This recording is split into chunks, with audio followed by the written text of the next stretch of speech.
Hello everyone, welcome to BH Tuition classes. BH Tuition লৈ সবকে স্বাগত জনাইছো। আজি আমি কৰিবলৈ ওলাইছো narration। ঠিক আছে, বহুতৰে প্ৰবলেম দেখা পাইছো narration লৈ আৰু যেহেতু মই এটা কলেজত পঢ়াই আছো তাতে মই দেখা পাও ষ্টুডেন্টৰ narrationত বহুতৰে প্ৰবলেম পাও মই। কিয় বা narrationক ভয় পায় ষ্টুডেন্টে। ঠিক আছে, ক্লাস 9 10 ৰ narration তো খুবেই ইজি পাও। ঠিক আছে, কিন্তু যেটো 12 ৰ যেটো narration এটো কি থাকে ডাবল এনেকুৱা থাকে। ঠিক আছে না, কোশ্চেনটো অলপ 2 মাৰ্কৰ কোশ্চেন হৈ যায় তো ষ্টুডেন্টে বহুত ভয় খায়। কিন্তু হেলোকে নাজানে যে নেৰেশনটো কিমান ইজি। যদি আপোনালোকে ফৰ্মুলাটো ভালকে জানে, কি ফৰ্মুলাটো কি স্টাৰ্ট ইয়াতে মই লিখি দিও। ফৰ্মুলা হল সান। কিহৰ ফৰ্মুলা? সানৰ ফৰ্মুলা। বতেব স্যাৰ সান কি? সান মানে কি লৰা? নাই, ইয়াতে সান মানে লৰা নহয়। ঠিক আছে, সানৰ ফৰ্মুলা ধুনিয়াকৈ বুজাই দিম। গ্যাৰান্টি আছে যে আজি এই ভিডিওটো চোৱাৰ পাছত তোমালোকৰ বুলিয়ে কলো, তোমালোকৰ যেটো নেৰেশনৰ প্ৰতি যেটো ভয় আছে এই ভয় চিৰ জীৱনৰ কাৰণে দূৰ হৈ যাব।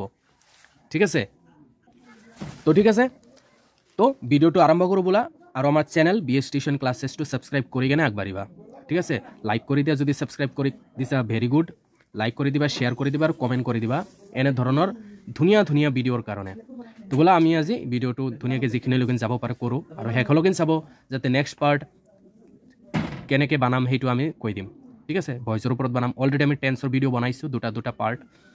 মাস্টারিং অন প্রেজেন্ট টেন্স বুলি এটা ভিডিও বনাইছো, mastering on future tense, past tense এনেকৈ বনাই দিছো 30 মিনিটৰ চাই লবা। ঠিক আছে, তো বলা নেৰেশন। সো কিবা জানা তুমি নেৰেশনৰ বিষয়ে? এখন না জানা নেকি? ওকে দেন, তো নেৰেশন তুমি তো জানাই এটো আসলে তো টু টাইপস। এটা কি বলি জানো? Direct speech. কি বলি কও আমি? Direct speech. আর এটা কি বলি জানো? Indirect speech. ঠিক আছে, তো ডাইরেক্ট স্পিচ, ইনডাইরেক্ট স্পিচ এই দুটা কি বস্তু কেনেকৈ কৰিম আমি। তো তাৰ কাৰণে তুমি টেন্সৰ ফৰ্মুলা যদি জানা হেইটো ভেরি গুড, বঢ়িয়া হৈ যাব। তেনেকৈ আমি পার্ট বানাম, মানে বাক্য যিবিলাক। তো তোমালোকে টেন্স পঢ়িছা, তো আমি কি জানো যদি এটা সেন্টেন্স ডাইরেক্ট স্পিচ আছে তুমি বুজি পাবা। ঠিক আছে, যদি এটা সেন্টেন্স প্রেজেন্ট টেন্সত থাকে মানে প্রেজেন্ট ইনডেফিনিট, এটা সেন্টেন্স যদি প্রেজেন্ট ইনডেফিনিটত থাকে মানে ডাইরেক্টত যদি প্রেজেন্ট ইনডেফিনিট হৈ থাকে তার মানে কি ফর্মুলা হৈ থাকিব? Subject plus verb 1 plus object. যদি এই ফর্মুলা ব্যবহার হৈ আছে আৰু সেন্টেন্সটো আছে ডাইৰেক্ট স্পিচ কেনেকৈ বুজি পাবা? সাপোজ এনেকুৱা ধৰণৰ থাকিব, she said he plays cricket. Suppose she said, এইটো কও আমি এইখিনিক আমি কি বুলি কও? এইটো আমি রিপোর্টেড ভার্ব। এইখিনিক আমি কি বুলি কও? Reported verb. এইখিনিত সাবজেক্টও থাকিব, এইখিনিত অবজেক্টও থাকিব, কেতিয়াবা থাকে কেতিয়া না থাকে, কোনো অসুবিধা নাই। এইটো আমি রিপোর্টেড ভার্ব বুলি কম। আর এইখিনিক কম আমি রিপোর্টেড স্পিচ। এইখিনিক কি বুলি কম? ঠিক আছে, এইটো রিপোর্টেড স্পিচ বুলি কও। ঠিক আছে, তো চোৱা ইয়াতে তুমি কি দেখা পাইছা? তুমি টেন্স বুজি পাব লাগিব সবৰ আগতে। ইয়াতে কি টেন্স আছে? প্লেস বুলি আছে। কি বুলি আছে? প্লেস মানে ভার্ব 1 মানে প্রেজেন্ট ইনডিফিনিট টেন্স। তার মানে যদি ইফালে প্রেজেন্ট ইনডিফিনিট টেন্স হয় আৰু ইয়াতে ডাইৰেক্ট স্পিচ কেনেকৈ বুজি পাবা? ৰিপোৰ্টেড ভাৰ্ব আৰু রিপোর্টেড স্পিচ সেপারেট হৈ থাকিব, কনজাংশন থাকিব, কমা এইবিলাক থাকিব। ঠিক আছে, তো এইটো আমাৰ ডাইৰেক্ট স্পিচ। তো এইটো ইনডাইৰেক্ট বনাব লাগিব। তেতিয়া প্ৰেজেন্ট ইনডিফিনিটটো কি হৈ যাব? সদায় মনত ৰাখিবা, প্ৰেজেন্ট ইনডিফিনিটটো হৈ যাব আমাৰ পাস্ট ইনডেফিনিট। কি হৈ যাব? Past indefinite. ঠিক আছে, সিধা কৰি লও। ওকে, পাস্ট ইনডেফিনিট হৈ যাব। আৰু পাস্ট ইনডেফিনিট ফর্মুলা কি? Subject plus verb 2 plus object. মানে এই যে প্লেস আছে হেইটো কি হৈ যাব? প্লেড হৈ যাব। প্লেড। she said আছে, তুমি ইয়াতে she said বুলি লিখিব লাগিব। কি বুলি লিখিব লাগিব?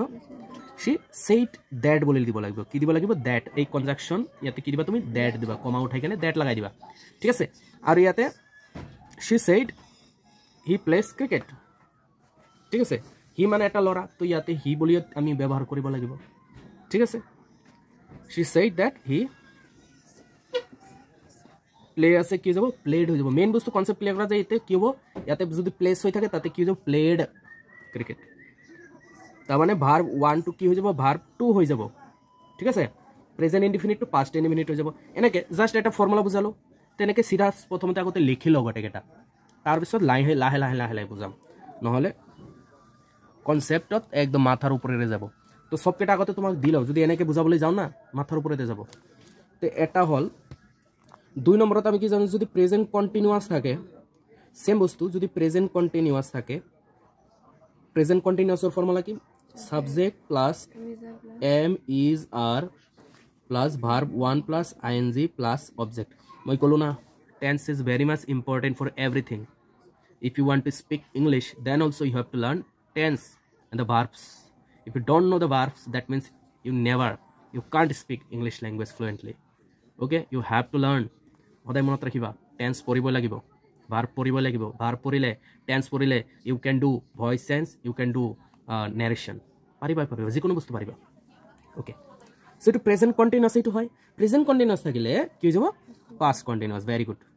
past continuous ঠিক আছে তো past continuous এর ফর্মুলা কি আমার সাবজেক্ট প্লাস ইয়াতে কি আছিল এম ইজ আর আছিল তার মানে কি বুঝি পাই আছা জোতে এম ইজ আর লেখা থাকিব হেইটো আমি কি বানাব লাগিব হয়তো ওয়াজ লিখিব লাগিব নহলে ওয়্যার বানাব লাগিব বাকি বিলাক same verb 1 plus I N G plus object easy না কিমান ইজি সোয়া নারেশন যত এম ইজ আর আছে আই থাকিলে এম হবো সিঙ্গুলার থাকিলে ইজ হবো প্লুরাল থাকিলে আর হবো তেনেকুৱা যদি পাস্টত বহাবা গজা যদি সাবজেক্টটো সিঙ্গুলার হয়েছে ওয়াজ বহাবা সাবজেক্টটো যদি প্লুরাল হয়েছে ওয়্যার বহাবা বাস এখিনিয়ে তো এমিজার থাকিলে বাস ওয়াজ ওয়্যার লাগিব এড হবো কিমান ধুনিয়া কনসেপ্ট না ওকে নেক্সট কৰাও তে এনেকে গটেখিনি ভিডিও চাবা টোটালি ক্লিয়াৰ হৈ যাব আৰু ফ্ৰেন্ড বিলাককো কবা যে বিএস টিউশন ক্লাসে চাবা কনসেপ্ট টোটালি ক্লিয়াৰ হৈ যাব ঠিক আছে কেতিয়াও লুকাই ৰাখিব নালাগে তোমাৰ ট্যালেন্ট শেয়াৰ কৰিব লাগে নলেজ শেয়াৰ কৰিবা नॉलेज इंक्रीज है वो कहो ना जे दर्द बांटने से कम होता है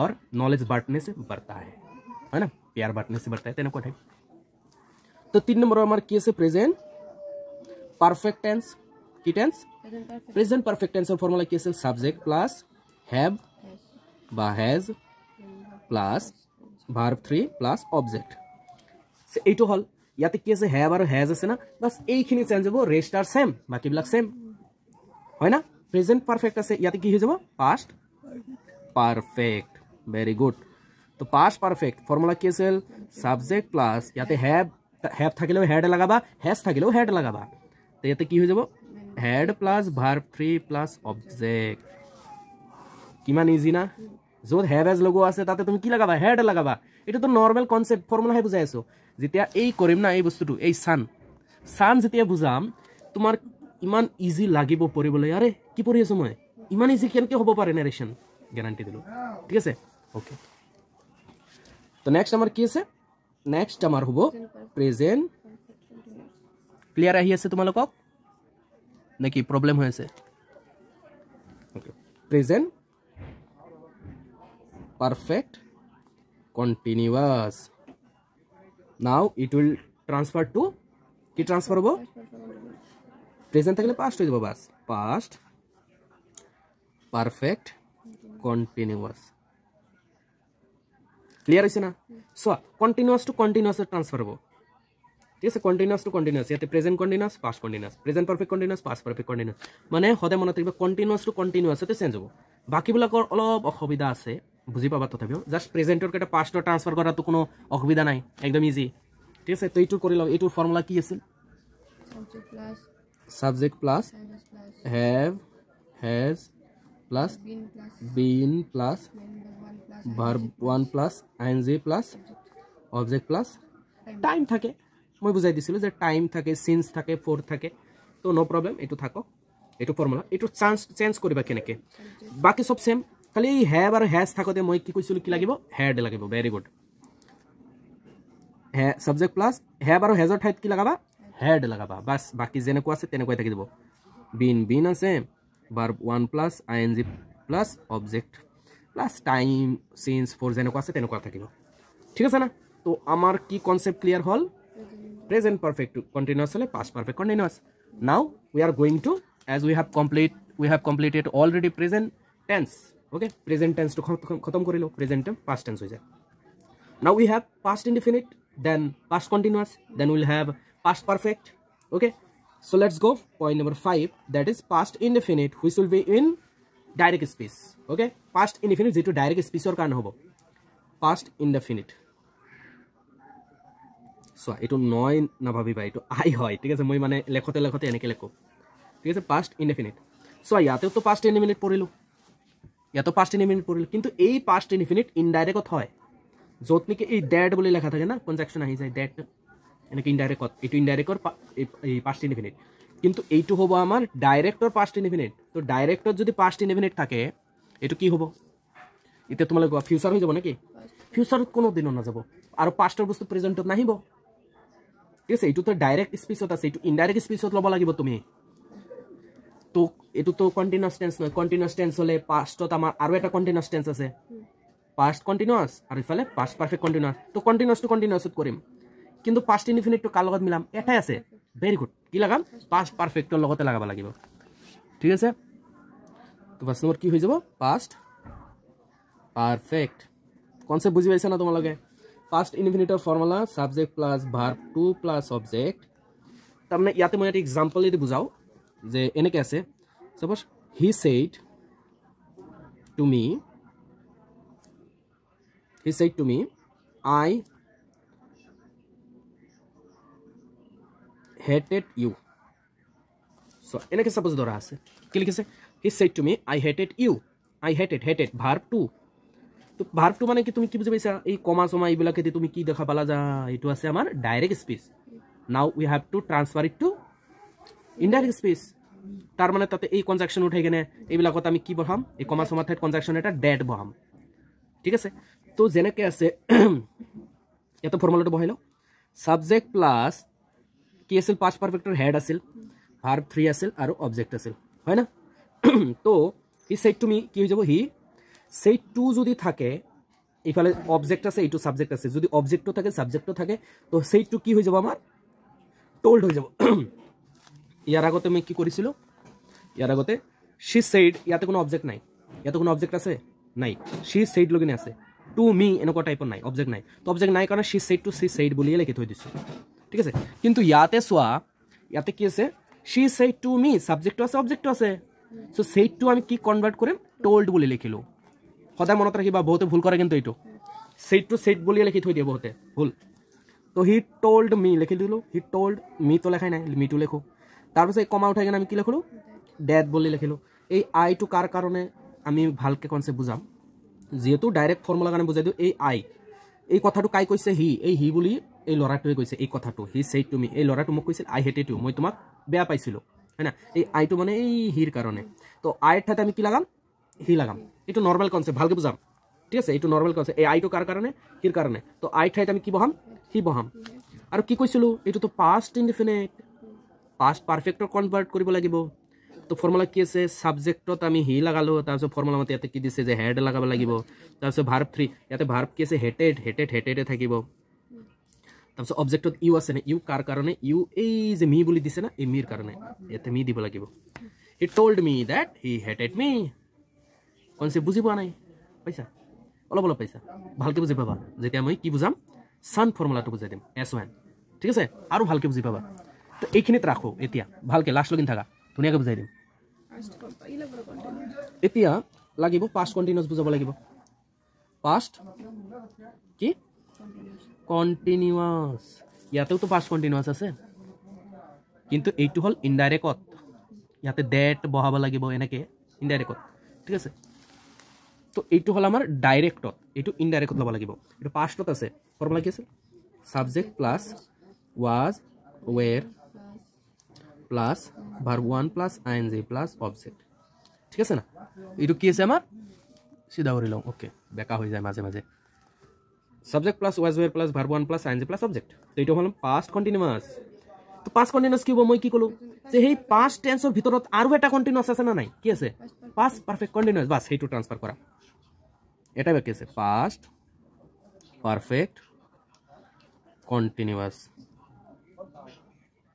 ঠিক আছে, ফর্মুলা কি আছিল? ফর্মুলা আছিল সাবজেক্ট প্লাস এতে ওয়াজ ওয়ার আছিল, ইয়াতে কি যাব? হেড হৈ যাব। মনত ৰাখিবা ওয়াজ ওয়ার থাকিলে হেড লাগাব লাগিব। ঠিক আছে, হেড প্লাস ও ইয়াতে বিন লাগিব না? Yes, subject plus had plus been plus verb 1 plus I N G plus object plus, বাস এইখিনি দিলে হৈ যাব। ঠিক আছে, ডাইমেনশন নাই যদি ইয়াতো দিব দরকার নাই।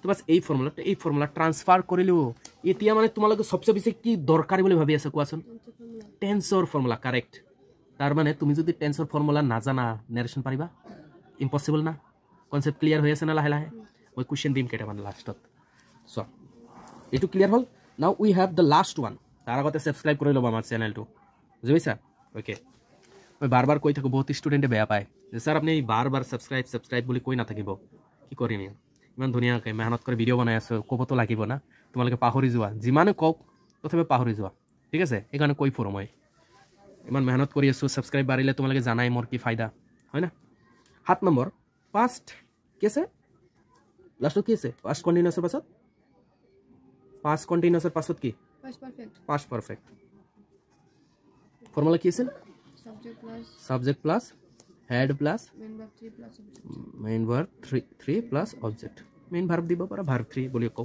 past participle যেটো কও আমি ঠিক আছে মই কিন্তু এই ফৰ্মুলা মুখস্থ লম তোমালোকৰ নাৰেশ্যন ঠিক আছে পাৰা যদি কমেন্ট বক্সত মেসেজ কৰি গটাখিনি দি দিয়াচোন নাৰেশ্যন ফৰ্মুলা এই মানে ভয়েসৰ ফৰ্মুলা বিলাক মুখস্থ আছে না নাই সৰি কি কৈ আছো মই ভয়েস নাই টেন্সৰ ফৰ্মুলা পাগল হৈ গৈছো মই ওকে টেন্সৰ ফৰ্মুলা মেসেজ কৰি কমেন্টত দি দিয়া মই চাম তোমালোকৰ মনত আছে না নাই কপি পেস্ট নকৰিবা যে কপি কৰি কভাৰ পৰা দি দিলো নাই এতিয়া যদি মনত আছে এতিয়া লাষ্টত হেকত কমেন্ট কৰি দিবা স্যাৰ এই চাওক মোৰ পুৰা টেন্সৰ ফৰ্মুলা মুখস্থ ঠিক আছে তেন তোমাক মই ভালকে বুজিবাম তুমি কেনে ধৰণৰ student how much you are giving to your life হয় না তোমাৰ লাইফক তুমি কিমানখিনি দি আছা গম পাম তোমাকো দিম তুমি যে বহি আছা মোৰ সন্মুখত তো পাষ্ট পাৰফেক্ট এতিয়া পাষ্ট টেন্সৰ ভিতৰত কোনোবা এটা বস্তু আছে নেকি যে পাষ্ট পাৰফেক্টটো ট্ৰান্সফাৰ হ'ব নাই না কন্টিনিউয়াস তো যাব নোৱাৰে উল্টা তো আহিব নোৱাৰে মানে পাষ্ট পাৰফেক্টতে থাকি যাব কি থাকি যাব পাষ্ট পাৰফেক্টতে থাকি যাব ঠিক আছে পাষ্ট পারফেক্ট কোনোদিনও চেঞ্জ নহয় পাষ্ট পারফেক্টতে থাকি যায় ফর্মুলা কি সেম ভার্ব 3 প্লাস অবজেক্ট এটা বহুত কম স্যার যদি পাষ্ট পারফেক্টত একটা সেন্টেন্স থাকে তেনহলে কেনেকে পরিবর্তন হ'ব চেঞ্জ কৰিম কেনেকে চেঞ্জ আৰামসে পাৰিবা বুজাই দিম নহয় এটা লাইন বাই লাইন যাম প্ৰেজেন্ট ইনডিফিনিটৰ ফৰ্মুলা দিব যাম প্ৰেজেন্ট কন্টিনিউয়াসৰ ফৰ্মুলা দিব যাম তো ডাঙৰ তো হ'ব ভিডিও ডাঙৰ হ'ব দিয়া ঠিক আছে তো এইখিনি কনসেপ্ট বুজি পাইছা এটা বলা আমি নেক্সট পাৰ্টলৈ যাও ঠিক আছে এতিয়া এইখিনিলৈকে যদি বুজি পাইছা আমাৰ চেনেলটো সাবস্ক্ৰাইব কৰা আৰু নেক্সট পাৰ্ট ধুনীয়াকৈ নেৰেশ্যনৰ ওপৰত ডাইৰেক্ট স্পিচ কেনেকৈ ইনডাইৰেক্ট স্পিচত ট্ৰান্সফাৰ কৰে এইখিনি বুজাই দিম সানটো বুজাই দিয়া নাই হয় না এই সান বুজাই দিয়া নাই নেক্সট ভিডিঅ'ত এই সানটো মই বুজাই আছোঁ ঠিক আছে তো নেক্সট ভিডিঅ'ত এতিয়া তোমালোকে ওপৰত দেখা পাবা লিংক তাতে ভিডিঅ'ত ক্লিক কৰা ঠিক আছে এই ভিডিঅ'ত ক্লিক কৰি সানৰ পুৰা ডিটেইল ফৰ্মুলাটো বুজি লোৱা okay all the best take care